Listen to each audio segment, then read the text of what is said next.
Welcome back to Ascend Legal 101. I'm Ramona, and before we get started with this video, if you'd like more resources for creating strategy, tactics, and for mindset, please make sure to subscribe here or go ahead and go over to our Let's Talk page on our website, ascendlegalrecruiting.com. So today we're going to start as we mean to go. So you have a goal.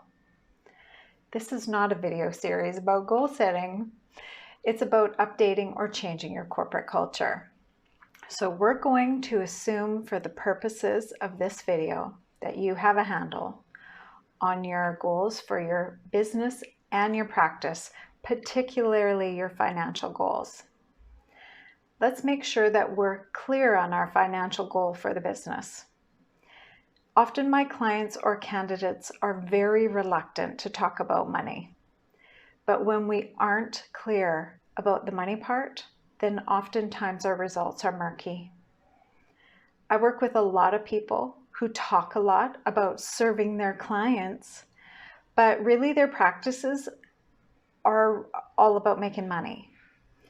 And I talk to a lot of people who serve their clients with excellence, but they work their files to death and they have a hard time billing for that excellence. So I'm trying to be really delicate about talking about money. So you have some clear business goals. Check. This series is really about creating an environment with thriving teams in a healthy environment. In a previous video about old boys, we talked about how now is the time where it's imperative that broken culture and old ways need to be updated in order to remain competitive in today's market so that we can attract and retain staff. In the old boys video, and I'll put a link to it somewhere, we covered some of the bare bone basics for creating some structure and reducing downtime with staff turnover. I get teased all the time about some of the examples I use in my videos because no one believes that there are firms like that. But yeah, there are firms like that. And the sad truth is that these are real life examples. And unfortunately, some of them are my real life examples. In my last video, Dancing Around the Problem, we talked about some of the pitfalls in staff retention when we don't deal with that one rotten apple.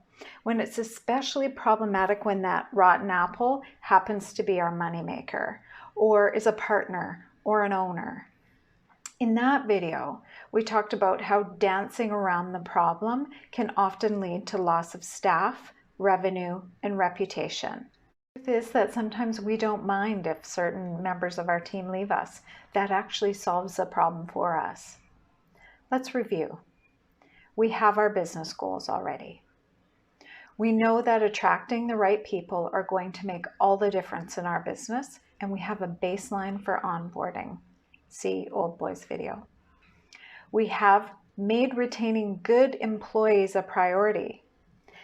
And I'm not going to push you here. I'm going to save that for later. But we've at least recognized that at some point we have to deal with our bad apples. I'm not saying that person is bad. Let's just say that our preferred corporate culture is not always in alignment with our team members or their behavior. I think that's fair. So where do we go from here? I have two questions for you. Have your business goals and priorities been effectively communicated to your team? That's really important. The second question, and I know I've asked you before, who is setting the tone in your firm? This is the time some of my clients choose to hire business consultants, an HR manager, or they call me. And I really do know that most lawyers really care about the practice of law. And sometimes dealing with people problems or the business side of the business is not really what they signed up for. They care more about client outcomes, and I really respect that. But I think sometimes we think it's so much easier to outsource internal conflict. We often look outside for clarity, but I submit to you that the clarity must come from within. It must come from you. If you're the leader you keep telling me that you are, then you set the tone. I know what you're saying. There she goes again. Who sets the tone? Who sets the tone? But I really mean it. I've asked you this before. Who's setting the tone in your firm? Is it Ramona in accounting who keeps asking me the same question over and over and over? And she's our de facto office manager and HR manager. And everybody hates her because she's so finicky and so tired and so bitchy, and she's kind of mean. Is she setting the tone in your firm, or are you? Whoever is in charge of the people management in the firm are a direct reflection of you and your people management. Are they in alignment?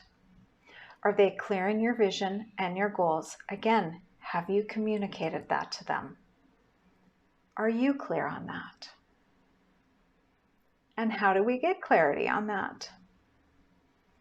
How do you want your business environment to feel and be? Just be. Think about that. And then I'll join you in the next video tomorrow, which will promise to be the most scattered and chaotic video on clarity that you have ever seen. Chaos to clarity. I like that. See you tomorrow, and thank you for joining me again on Ascend Legal 101.